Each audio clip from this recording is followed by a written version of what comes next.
welcome to the Promoted Podcast, the podcast that gets you promoted and helps you be great when you get there. I am your host, Felicity Fury, and I'm joined by the incredible Renee Wooten-Tomlin. Good morning, Renee. How are you? Good morning, Felicity. It's so good to be here with you. I'm great. I'm on Larrakia country today. It's very hot at the moment. It's hot everywhere. I went and I had to establish or pull together my bike this morning, and it took me 10 minutes to put the wheels on, and I got so sweaty and disgusting within that 10 minutes, and I was bothered and hot, and it just was not that enjoyable. So I'm in the aircon right now recording with you, and it's very nice.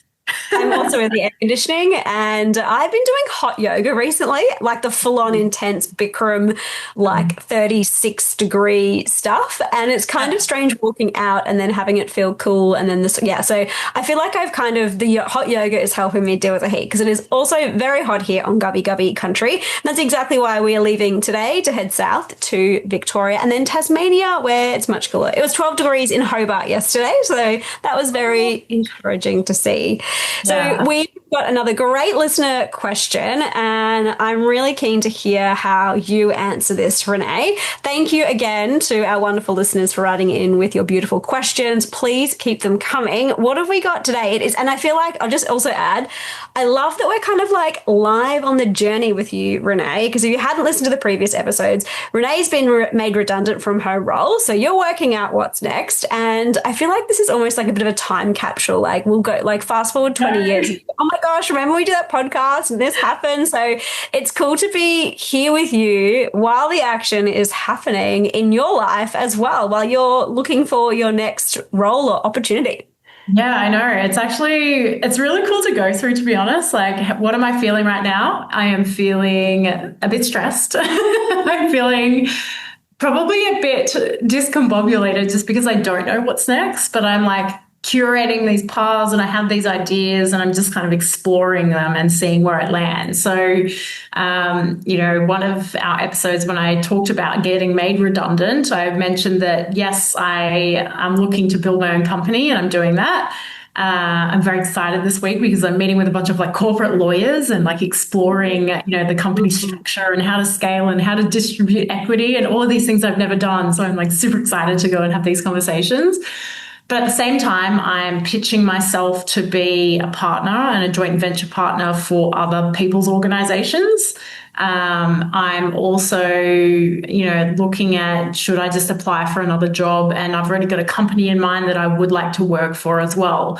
And in the meantime, I'm getting coaching. I'm working with some other mentors on positioning myself and marketing myself to be best kind of positioned to be able to get a job offer. So, and in the meantime, I actually went through a whole recruitment process and was offered a job last week. I did actually turn it down, and that was a really hard decision to make because it aligned with some of my values, but it didn't align with all of them. And I hate those moments. It's the real fork in the road moment where you go is this the right move? I don't really know what I'm doing. It's really risky to not take a job because I don't know when the next job offer is going to come. You're really competing with all of your fears internally while you're going through this process of rediscovering who you are and where you're going next. So I'm really, really excited to be on the podcast, to be honest, to share this with you all, to look back one day, Felicity, and be I remember that moment. That was a very stressful time. Well, thank you for being so open and sharing your journey. I know it makes a difference for a lot of people, you sharing it. So I'm loving hearing what you're thinking about, and it's certainly helping me. So no doubt it's helping everyone who's tuning into the podcast as well. No, thanks, Felicity. Yeah, no, it's great. I'm all for, I think, sharing the highs and the lows, right? And this can feel like a low, but at the same time, it's super empowering to not know what's next and to try and be incredibly pointed. I think I've shared in a previous episode over the last 2 years that we've been recording that, I've always kind of positioned myself for the next move 6 to 9 months before I make it, or I've had people approach me for jobs. I've never really had to sit unemployed and not know what's coming next. So and not that I'm unemployed, to be honest, I'm still attending industry meetings and I'm just representing myself. They're who do you work for? I'm I work for myself. I don't get paid anything, but I work for myself. And then, yeah, I'm trying renovating as well. I went to Melbourne, Ballarat last week and helped a friend renovate her home. So I'm like learning how to use power tools again. Like I'm doing so many things, everybody, and I don't know where I'm going. We're all along for the ride, Renee. We're all along for the ride.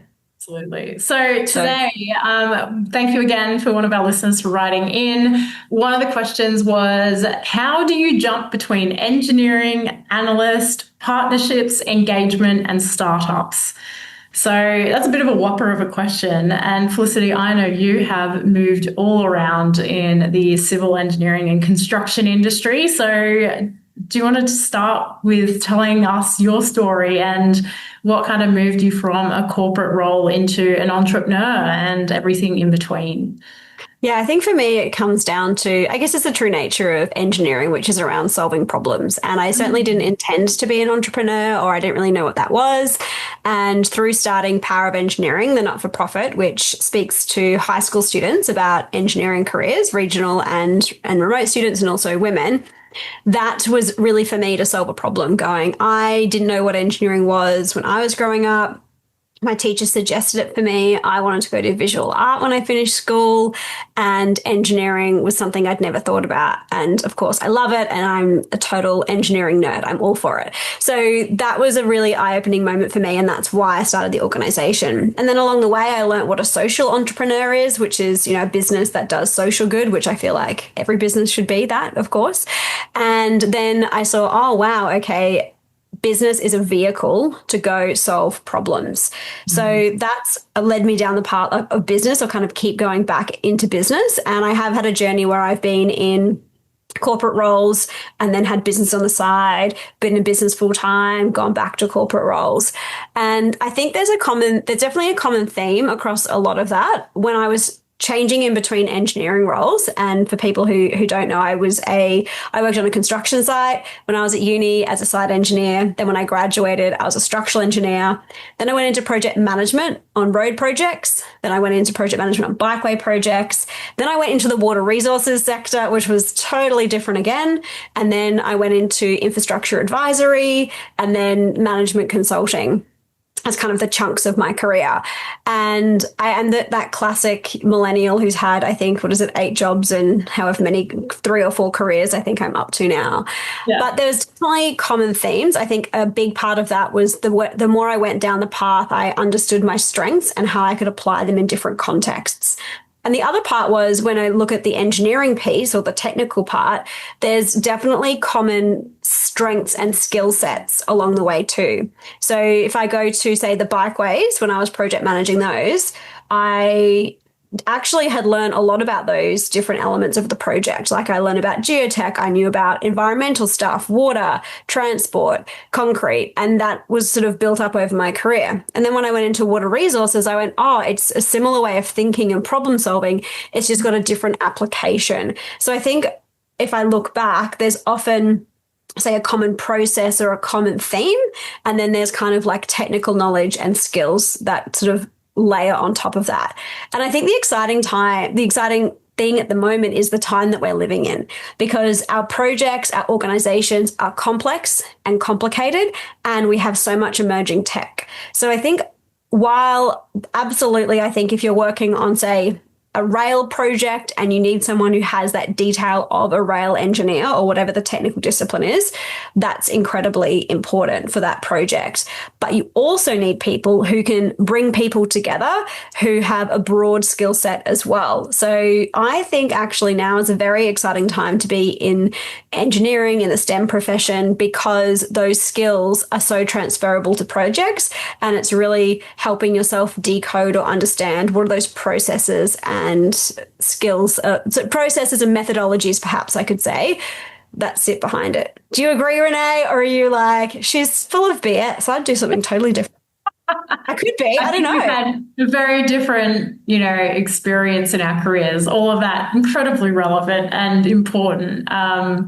For me, if I think about what's enabled me to jump across multiple industries and really build a diverse portfolio of experience and skills and capability, it's always been driven by my curiosity. So I When I was young, I was working with Qantas for about 4 years as an engineering intern, and I applied for the Qantas graduate program. In fact, I was told to apply. I didn't apply because I was so in love with engineering. I loved my job. I loved what I did.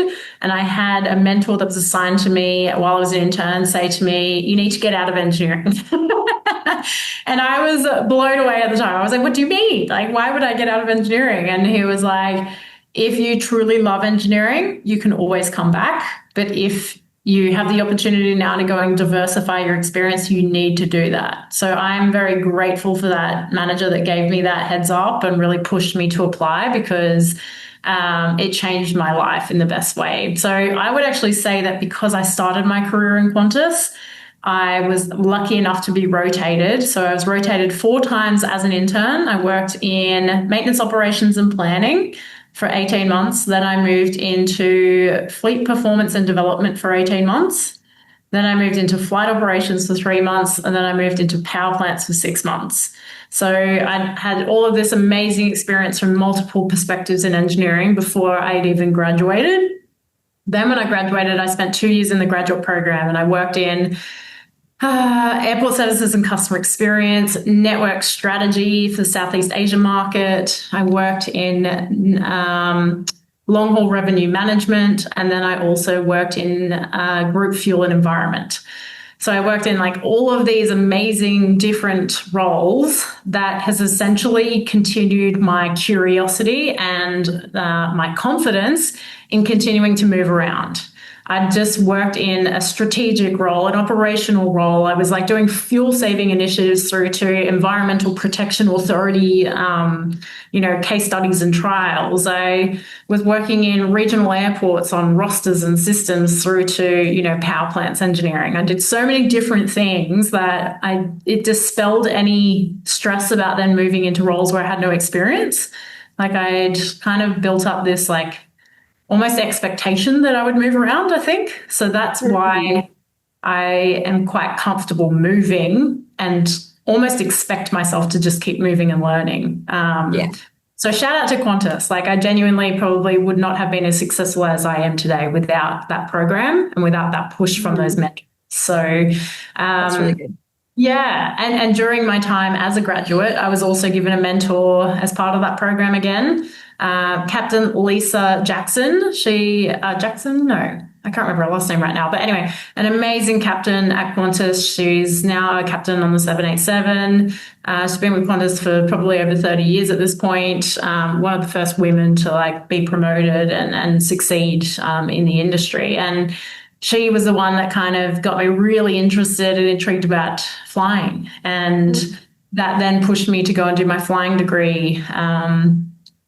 So it's just all of these people along my path have planted these seeds, and I've just followed my curiosity. If I wasn't passionate about it or interested enough, then I would say no or move on or try something different. And some examples of that, I had an opportunity when I was on the grad program to go back into engineering for 6 months and actually go and work in British Airways in London, which at the time I was like, it's a no-brainer. Like, of course I'm going to London. Like, that would be amazing. I want to do this. And I actually had a mentor at the time say, no, Renee, you're not doing that because you've already done engineering. She's like, the whole point of this graduate program was to get you out of engineering and get you working in different sectors. She's like, you need to go and work in network strategy instead. And I count my lucky stars, to be honest, that somebody had that foresight for me and didn't allow me to go back into engineering, because like the carrot of going to London was strong. It was high. It was very like compromising. But again, I had really great and sound advice to say, you need to diversify. You need to do something different. So I would just say genuinely, it's been the right mentors at the right time and then the right curiosity to keep saying yes to the opportunities that were presented to me. So, and a lot of these as well, I've curated myself. As much as I was asked to apply for the Qantas graduate program and then was successful in getting on it, I've had other opportunities come along where I had no idea if I'd have a shot at them or not. And then, even as soon as like last week, I was offered a job and I said no to that as well. So there's all these moments where you have to really seek out support, advice, and think about, is this the right move? am I actually going to be passionate about what I'm about to learn? Do I need these skills to help me get to my ultimate goal? There's a lot of strategy that also sits behind why you would take certain jobs. Now, when I graduated from the Qantas graduate program, there was high stakes, high competition. There was about, I think, roughly 10 grads all looking for a job at the same time. And there's not always 10 jobs available at the same level for all of the grads to apply to. So the competition was strong to just get a job at that point when I graduated. And I ended up getting a job in the Qantas loyalty business, in airline loyalty specifically. And I was working on the frequent flyer program and forecasting seats for our top frequent flyers. And it was a very different experience off the back of, working in engineering and strategy and all these other amazing places. So I actually got into that job, and within a few months I was bored. I was so bored and I was not interested at all. And at the same time, I was having conversations about trying to get into flying. And I was also having conversations about working for a friend in a tech startup. So maybe I'm hyperactive. Maybe I have a bit of ADHD. I don't know, a bit of neurodivergence, who knows? But I'm always keeping my tentacles out around like, what is right? What's next? If this is boring me, what else can I be doing? And that's when I accepted a job in a tech startup and started my flying degree. I married kind of the two up in terms of timeline. And no regrets in doing my flying training. But when I got into that tech startup, I loved the people I was working with, but I was kind of disinterested in the product. I wasn't passionate about it. And I was based in Mascot, still like kind of near the Qantas headquarters. And I could still hear all of the flights like coming in and landing. And I was like, I want to be back near the planes. I miss the planes. So even though I've taken certain steps and like jumped into things, there's risk involved. It's a bit stressful because you don't know what you don't know. But now that I've taken those opportunities and they weren't really aligned to me, I know now that I must work in the aviation sector. That was one thing that came out of that startup experience. And two, I love working with startup people because they're super ambitious and they're trying to do something for the first time. And that takes a special set of passion and skills to make that happen.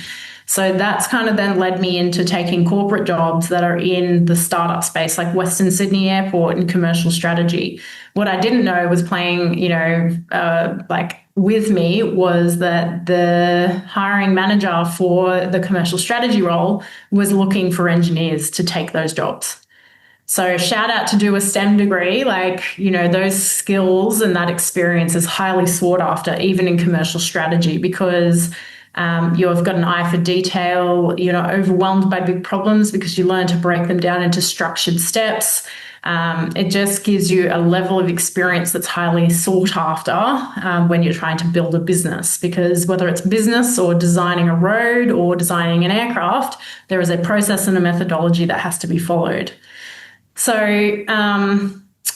in all, jumping from engineering to partnerships and engagement to startups to commercial strategy, I can't say that I had a plan for any of it, but what I did do is have great support.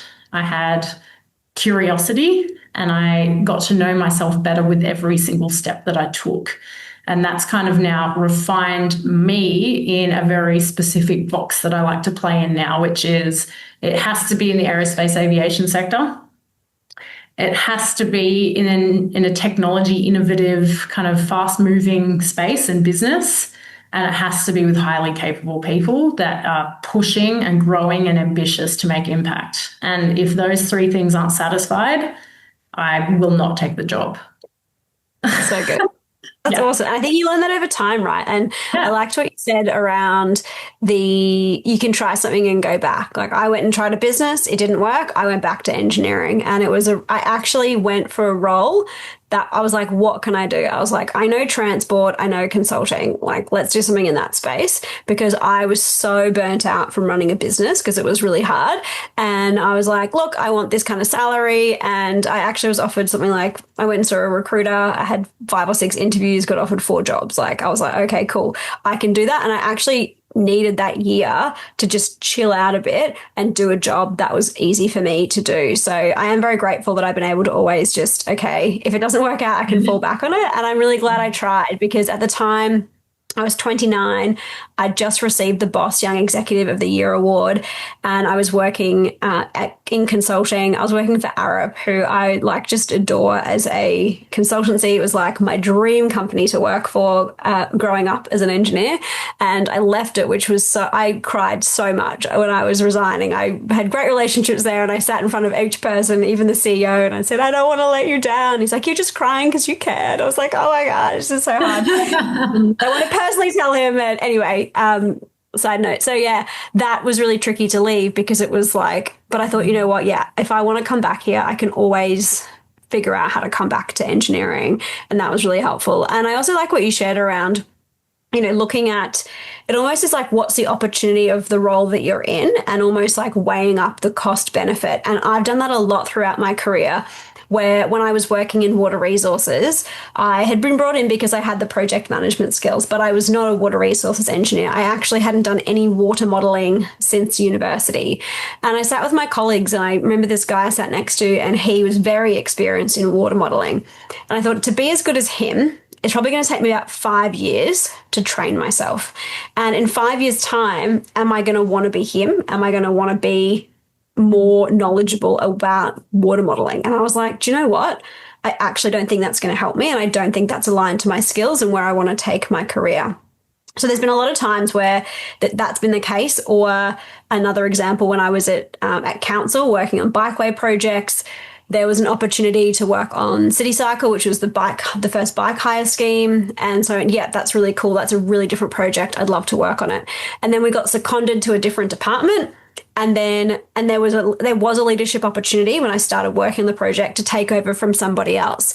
But then we changed to a different department. That opportunity was no longer there. So I thought, okay, this path's coming to an end. That's where I'm going to look for a new role. So there's also been those moments where I've sort of gone, played it out, okay, what is it? If I stay here, what does the next 3 to 5 years look like?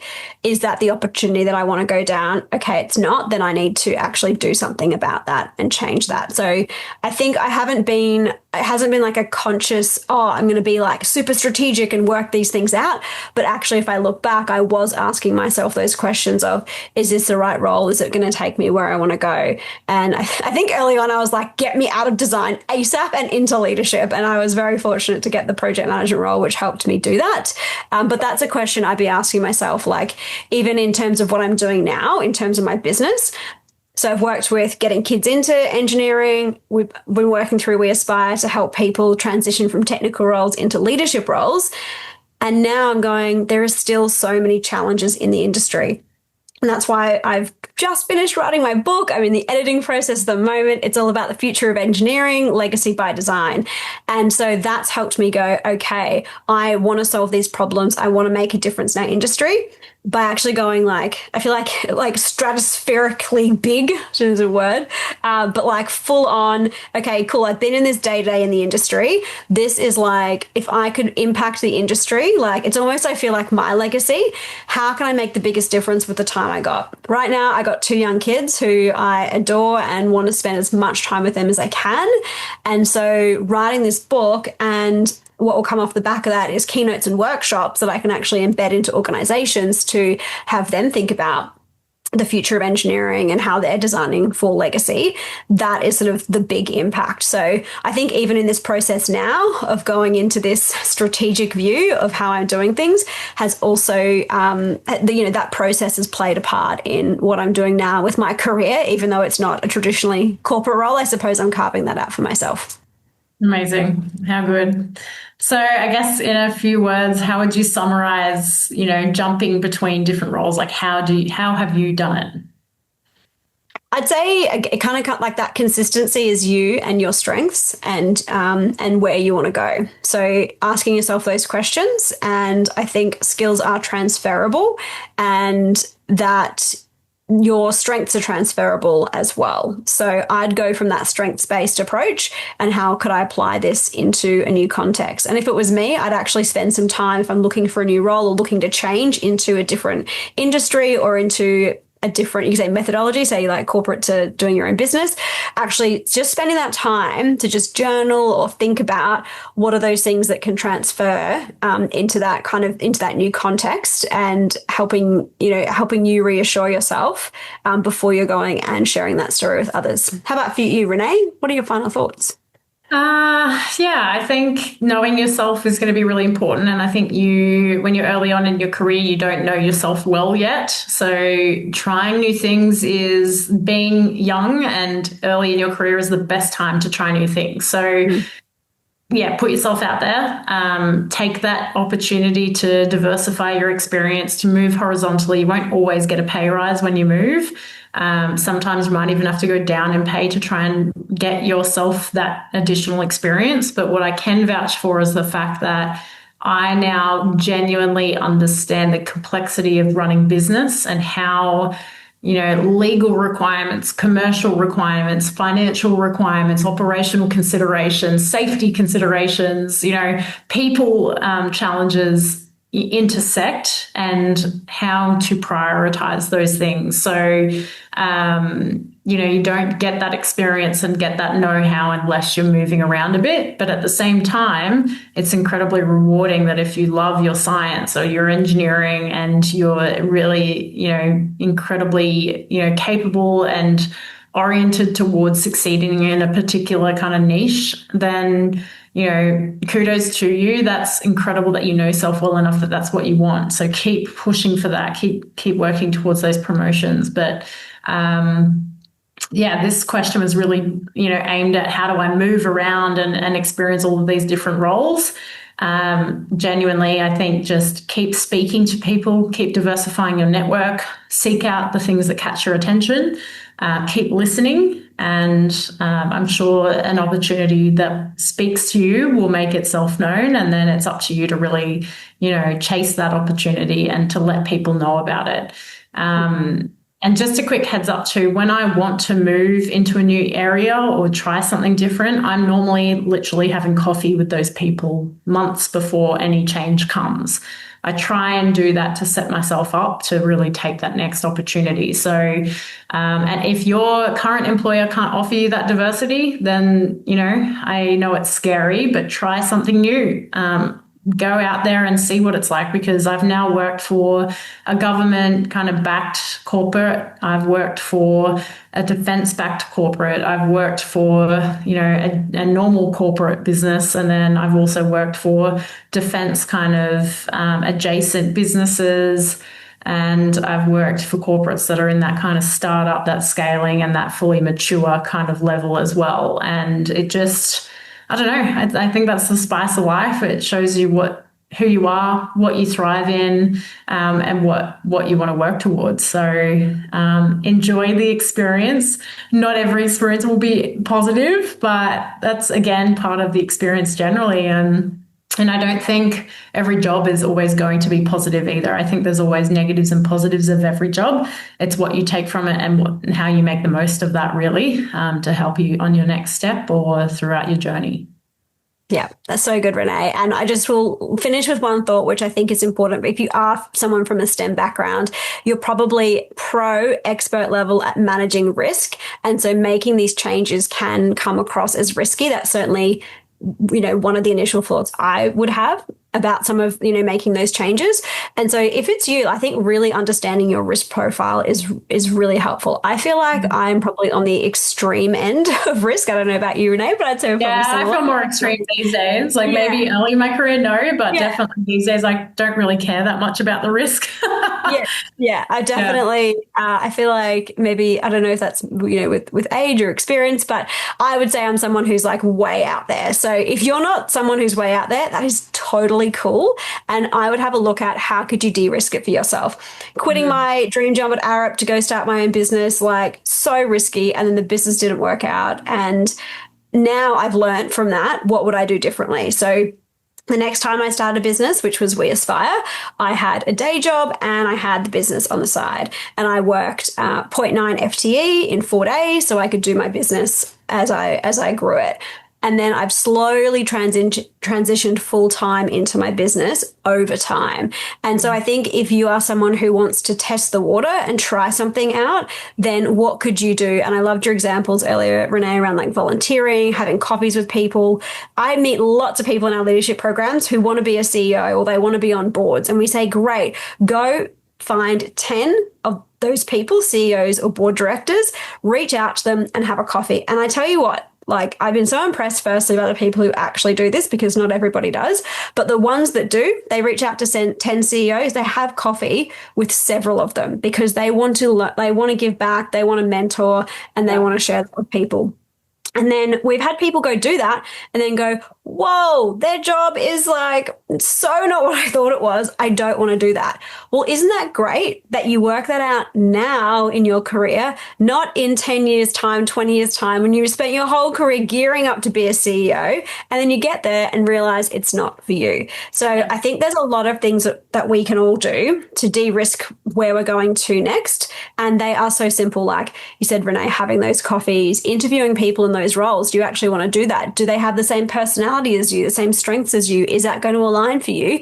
Do all of that research before jumping in. And I think there are so many ways that we can do that before we actually make the commitment and apply for the job as well. So something else to think about as you're going through this process, whatever your risk profile is totally cool. Just really think about that for yourself and apply what works for you. Thanks so much, Renee. It's been another awesome chat. I can't wait for the next episode. Absolutely. It's been so phenomenal. Good luck, everybody, and reach out if you have any questions along the way. We're here to help you get promoted and be great when you get there. Have a great day. Bye.